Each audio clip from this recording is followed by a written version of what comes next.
जय श्री राम दोस्तों, मैं शुभम भार्गव आपका स्वागत करता हूं आपके अपने चैनल एडीबी पैरानॉर्मल फाइल्स पर। एक ऐसा चैनल जहां हम आपको डर और रहस्य की उस दुनिया में लेकर जाएंगे जिसे देखने और महसूस करने की हिम्मत हर किसी में नहीं होती। यहां हम आपको सुनाने वाले हैं real horror stories, paranormal incidents, भूत प्रेत और आत्माओं की सच्ची कहानियां और वो खतरनाक अर्बन लेजेंड्स जो सदियों से लोगों को डरा रहे हैं। लेकिन यह सिर्फ मेरी नहीं, हम सबकी कहानी है। अगर आपने या आपके किसी अपने ने कभी कोई भूतिया अनुभव, जादू टोने से जुड़ी घटना या अजीबोगरीब पैरानॉर्मल एनकाउंटर्स का सामना किया है तो आप हमें अपनी कहानी स्क्रीन पे दिए गए इंस्टाग्राम आईडी पर भेज सकते हैं। आपकी भेजी गई सच्ची कहानियों को मैं अपनी आवाज में सुनाऊंगा ताकि दुनिया जाने कि भूत प्रेत सिर्फ कल्पना में नहीं बल्कि हकीकत में भी होते हैं। तो तैयार हो जाइए डर और रोमांच के इस सफर के लिए। अब चलते हैं आज की पहली खौफनाक कहानी की ओर। रात के 3 बजे का वक्त था। पूरा गांव घने अंधेरे में डूबा हुआ था। सिर्फ कुत्तों के भौंकने की आवाजें आ रही थीं। एक हल्की ठंडी हवा चल रही थी और पेड़ों की टहनियां किसी भूतिया परछाई की तरह हिल रही थीं।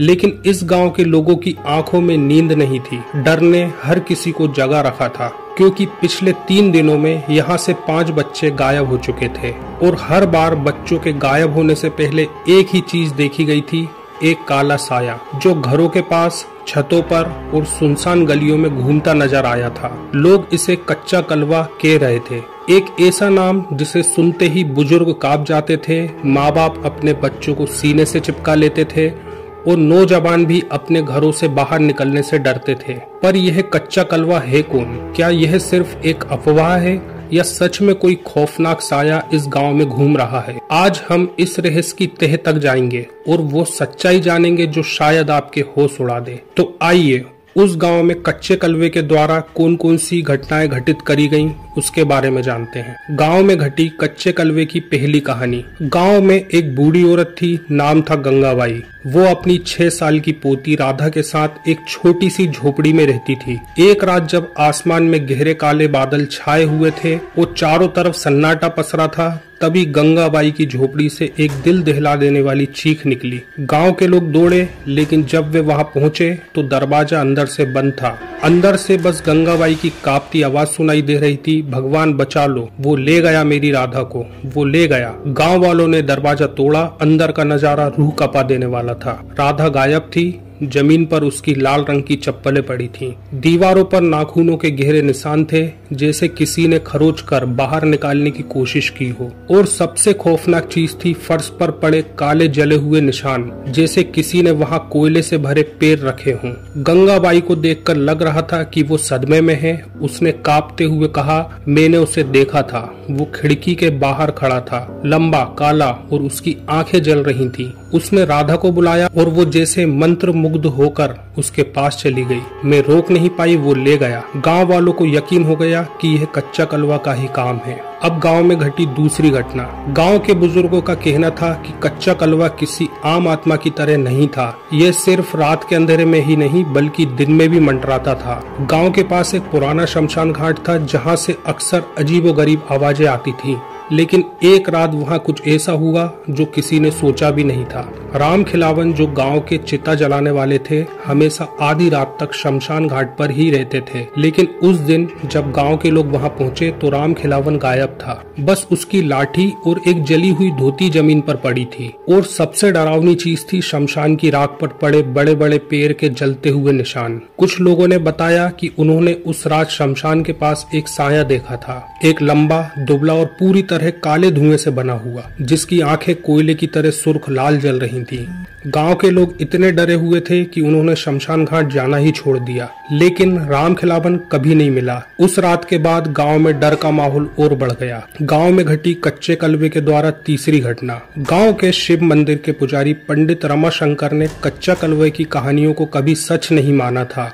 वो हमेशा कहते, अरे ये सब अफवाहें हैं, भूत भूत कुछ नहीं होता। लेकिन फिर एक रात जब वो मंदिर में अकेले सो रहे थे, कुछ ऐसा हुआ जिसने पूरे गांव को हिलाकर रख दिया। मंदिर के अंदर की डरावनी रात के 2 बजे अचानक मंदिर में घंटियों की तेज आवाज आने लगी। गांव के कुछ लोग दौड़ते हुए मंदिर पहुंचे। जो उन्होंने देखा उससे उनकी रूह कांप गई। मंदिर का दरवाजा आधा खुला हुआ था अंदर जल रहे दिए तेज हवा के बावजूद नहीं बुझ रहे थे और सबसे डरावनी चीज, पंडित रमाशंकर की लाश शिवलिंग के पास पड़ी थी। उनके चेहरे पर डर के ऐसे भाव थे जो उन्होंने मरने से पहले कुछ भयानक देखा हो। उनकी आंखें खुली की खुली रह गई थीं और मुंह पूरी तरह काला पड़ चुका था। पास में रखी तांबे की घंटी भी आधी पिघल चुकी थी, जैसे किसी भारी आग ने उसे छू लिया हो। गांव वालों ने तुरंत समझ लिया ये कच्चा कलवा का ही काम था। पंडित जी ने उसकी मौजूदगी को नकारा और उससे उसकी जान ले ली। गांव वालों का डर और बढ़ गया। अब तो गांव में खौफ का माहौल चरम पर था। कोई भी रात में बाहर निकलने की हिम्मत नहीं कर पाता था। बच्चों को अंदर ही रहने की सख्त हिदायत दी गई और सबसे ज्यादा डराने वाली बात, गांव के हर घर की दीवारों पर अजीब काले निशान उभरने लगे। दोस्तों, ये मंदिर वाली घटना के बाद आपकी इसमें क्या राय है कि मंदिर के अंदर ये कोई भी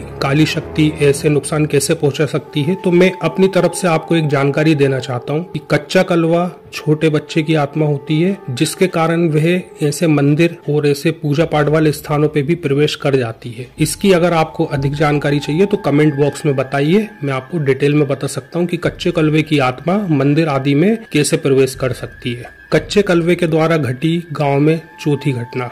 गांव के सबसे बुजुर्ग आदमी बाबा नाथू ने एक दिन गांव वालों को बुलाया और कहा, कच्चा कलवा कोई साधारण भूत नहीं है, यह एक प्राचीन श्राप है जो इस गांव पर पड़ा हुआ है। सब लोग चौंक गए। बाबा नाथू ने 80 साल पहले की एक भयानक घटना सुनाई। इस गांव में एक तांत्रिक हुआ करता था जिसका नाम था कैलाश गिरी। उसकी शक्ति इतनी जबरदस्त थी कि लोग उसे अमर मानते थे, लेकिन वो शक्ति से संतुष्ट नहीं था। वो अमरता चाहता था और इसके लिए उसने एक खतरनाक तंत्र साधना शुरू करी, जिसमें उसे 11 बच्चों की बलि देनी थी। उसने 10 बच्चों की बलि चढ़ा भी दी, लेकिन जब वो 11वें बच्चे की बलि देने वाला था, गांव वालों ने उसे पकड़ लिया और जिंदा जला दिया। लेकिन मरने से पहले उसने एक श्राप दिया, मैं वापस आऊंगा हर 100 साल बाद और जो भी मेरी साधना में बाधा डालेगा वो मरेगा। और अब 80 साल बाद लोगों को एहसास हुआ कि वही तांत्रिक कच्चा कलवा बनकर वापस आ गया है। वो बच्चों को गायब कर रहा था अपनी अधूरी साधना पूरी करने के लिए।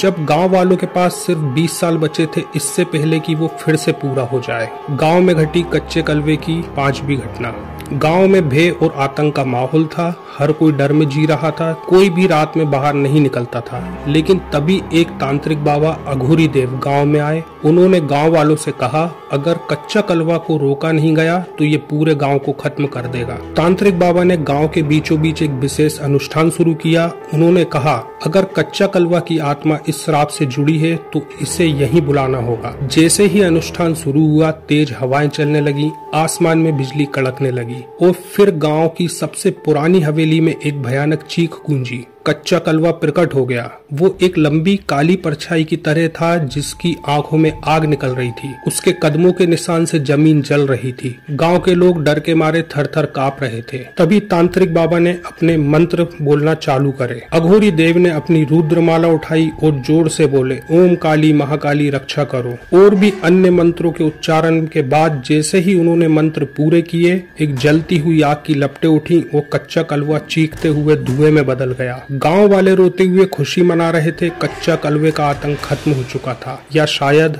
नहीं। लेकिन क्या वो सच में खत्म हुआ था? क्योंकि रात के अंधेरे में गांव के आखिरी घर की खिड़की के पीछे कोई छाया हिल रही थी। तो दोस्तों, ये थी कच्चे कलवे की खौफनाक कहानी। लेकिन सवाल ये उठता है, क्या सच में कच्चा कलवा खत्म हो गया, या फिर वो आज भी कहीं न कहीं मौजूद है, किसी घर की खिड़की के पीछे, किसी अंधेरी गली के कोने में? इस कहानी से एक और बात साफ होती है, अंधेरा सिर्फ बाहर ही नहीं, हमारे अंदर भी होता है। कुछ डर हमें दिखते हैं और कुछ अनदेखे रह जाते हैं। अगर आपको ये कहानी पसंद आई और आप ऐसी ही डरावनी और रहस्यमय कहानियां सुनना चाहते हैं तो हमारे चैनल को सब्सक्राइब करें और बेल आइकन को जरूर दबाएं ताकि अगली कहानी आप मिस न करें। अब एक सवाल आपके लिए, क्या आपको कभी किसी अनजानी ताकत का एहसास हुआ है? कभी ऐसा लगा कि कोई आपको देख रहा है? अगर हाँ, तो अपनी कहानी आप हमें स्क्रीन पे दिए गए इंस्टाग्राम आईडी पर भेज सकते हैं। हो सकता है अगली बार आपकी कहानी हमारे चैनल पर सुनाई जाए। अगली बार एक और खौफनाक और रहस्यमय कहानी के साथ मिलते हैं। तब तक के लिए अंधेरे से बचकर रहिए, क्योंकि कौन जाने कौन आपकी परछाई में छुपा हो। जय श्री राम।